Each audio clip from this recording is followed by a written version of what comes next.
Well, they don't make these anymore. We actually found one that's in a little better shape, but you can see this is where the old fuel neck was, right? The old gas tank used to be up in here, but it's rotted out. So we're gonna take a little shot at this and try to fix it up. Yeah, the rest of the truck looks really good, but this one kind of stands out as a little bit rougher than the rest. We've got split lines and cracks, and it bolts on normally, but we've got some stitch welding just trying to keep it on there. Yeah. Now, as Willie said, we don't repop these, so we can't buy a Fender.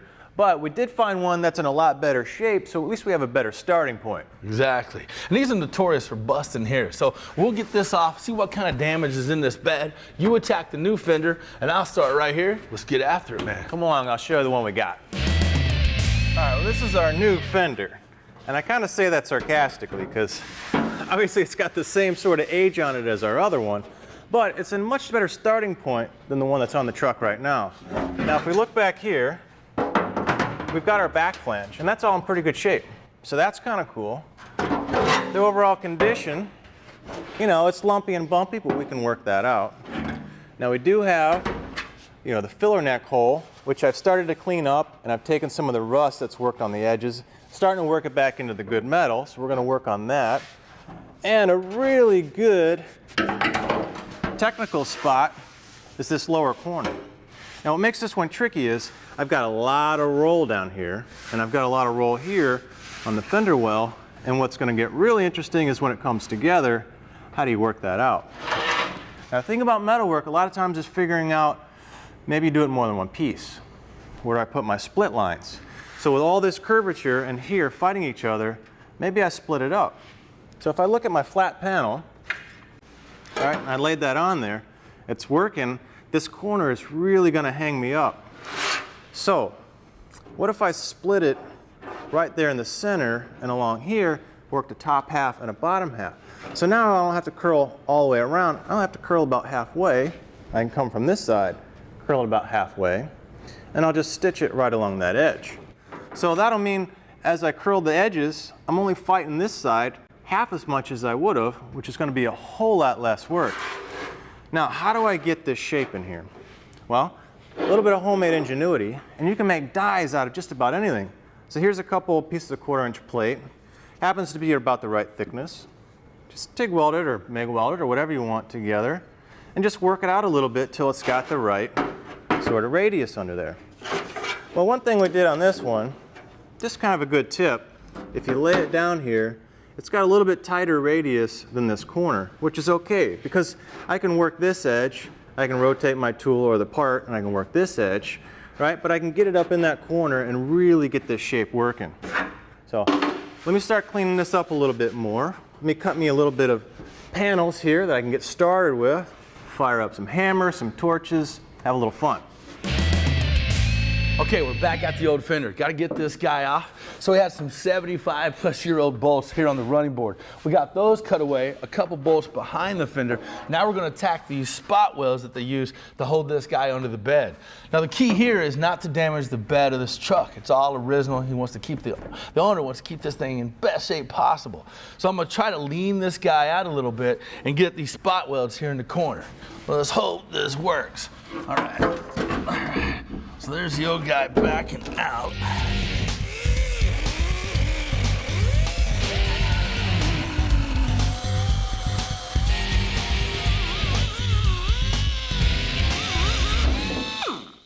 Whew. All right. Some creative grinding there, but anything to preserve the bed. All right, welcome back. Now we've got our truck fender on our 38 Ford pickup truck. And what we're doing is we're reworking this corner. Now this one's going to be kind of a bear because it's got a lot of curvature, but it's crashing into each other into this corner. So what we did is split the work up. I've got two pieces here. One's going to sit up top, one's going to come from the bottom, and I'm going to work it halfway. So I'm going to put half the curvature on this part, half of it in this part, then I'm going to marry them up by welding them, and then work it into my piece. Now there's a couple of ways to get this curvature started. T-dolly is a great workpiece. Slap it into your bench vise, and you can just start pounding on it. Now I can use a slapper, which is basically a big sort of flat piece of steel. I can use a hammer, but doing a lot of working, you tend to get some pop marks from the edges of the hammer. So sometimes it's nice just to use plastic nylon hammer like this to start working it. Now before I do it, I'm going to make myself a little guideline with a Sharpie. And that's just going to sit here. It doesn't have to be perfect, but I can eyeball this line with the top of my dolly, and it just gives me a good, even sort of follow through with my bend around that part. So let me throw this guy up here, and what I'll do, so kind of eyeball it on there, get it fairly straight. I'm going to hit this first edge, because that's going to give me the most leverage to bend the metal. All right. Then I come through here, hit it like that. Now I've got something hooked onto there. I can eyeball my line with my dolly, make another move, and start working it towards that corner. Well, I can come back. You can see you're going to have a little bit of waves in there still. So I can come back in here, hammer a lot of those out, and if sometimes you put a little sliding motion with your hammer, it just helps so you don't have all these dings, right? You can kind of work them, smooth them out. So what I'm going to do is start coming back from the other side, and once I've bunched it up, maybe I can work a little bit on the corner here, but after that, I'm going to have to switch over to my die, probably put some heat to it to get it to shrink that metal and work that corner. All right, working this corner, but as kind of predicted, it's starting to bunch up here. So I've got extra metal. I need to squeeze some of those molecules together. Now the easiest way to do that is to put the fire to it. Now I'm going to get Willie over here, grab this torch and give me a hand. Now how's that truck look now that you got that fender off? I got the fender off. It looks great. The bed looks awesome. Well, that's going to save us a lot of work. Yeah. Now we're just going to put some heat kind of right in the area where we want to shrink those molecules and try to avoid anywhere else because it's just unnecessary. Now how about kind of right in that zone a little bit. There we go. Just get it nice and cherry. That's good.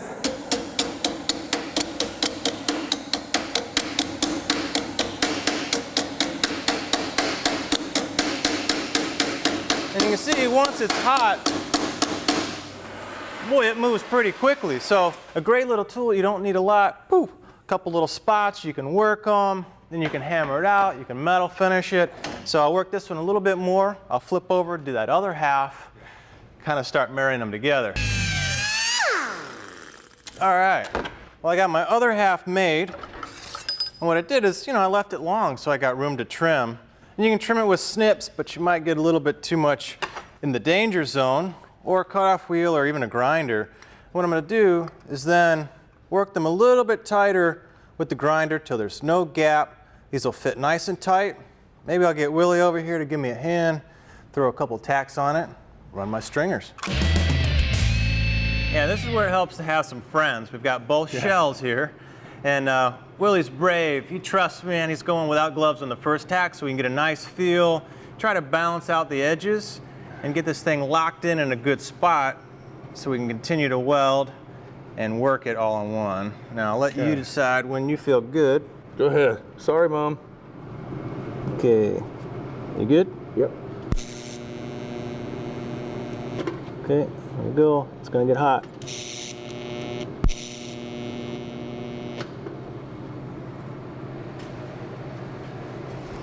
All right. Now this is great. Thanks, Willie, man. That was awesome. Man. Now what we did is we kind of locked this corner in where we like it, because this has the most strength. It's got the most curvature in it. All that steel in there. And we got one edge, right? And all we got to do is get it at least tacked so that both planes are together. It could be like this. It could be like this. That's okay, because I can hammer and dolly that into the curvature and the shape exactly the way I want. So I'll probably work this edge a little bit, put a couple more tacks, then come over here, and you can see I've got a little high point. No big deal. I can tap that down, I can tap it up, run a couple more tacks this way, and I can do a little bit of hammer and dolly work before I really string the heat in there. So I'll keep going with it. Thanks, bro. No problem. Kids, wear gloves.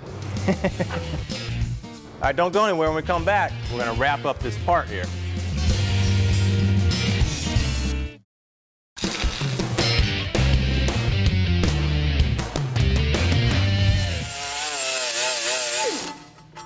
All right, this thing is coming along really sweet.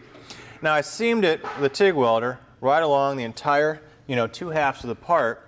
And I've metal finished this one. I've actually gone back and hit it with the DA just to make it look pretty.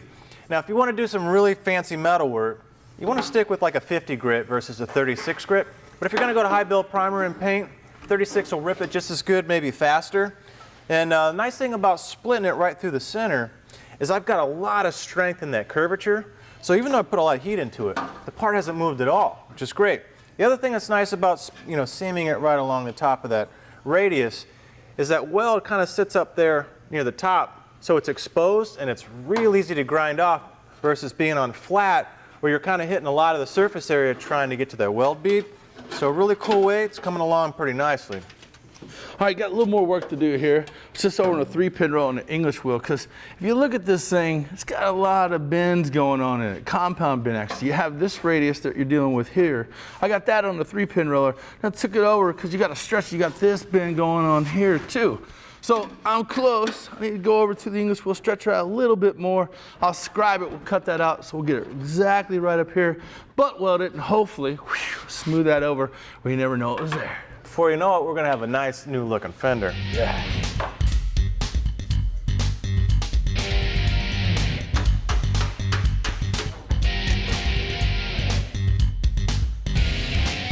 Now to get this up here and scribe so I can cut it out, I really need to move some of this material out of my way. It's all kind of garbly gooked, so I can't really get that up there. So I'm just going to kind of do a rough trace, and I'll set that up by eyeball, kind of, scribe it along. Then I can come back with my cutoff wheel, maybe come back somewhere in here, cut that out, slide my piece up, and then I can put a hard scribe on there and know that that thing will fit like a glove.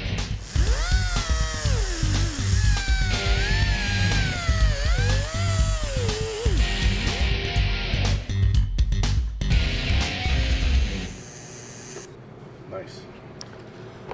Cool, man. This thing's starting to look pretty nice. Indeed. Now we gotta be a lot more careful on this flat section, because putting heat on it, it's gonna warp it pretty fast. But what you can do is just make sure you work the metal as you're heating it.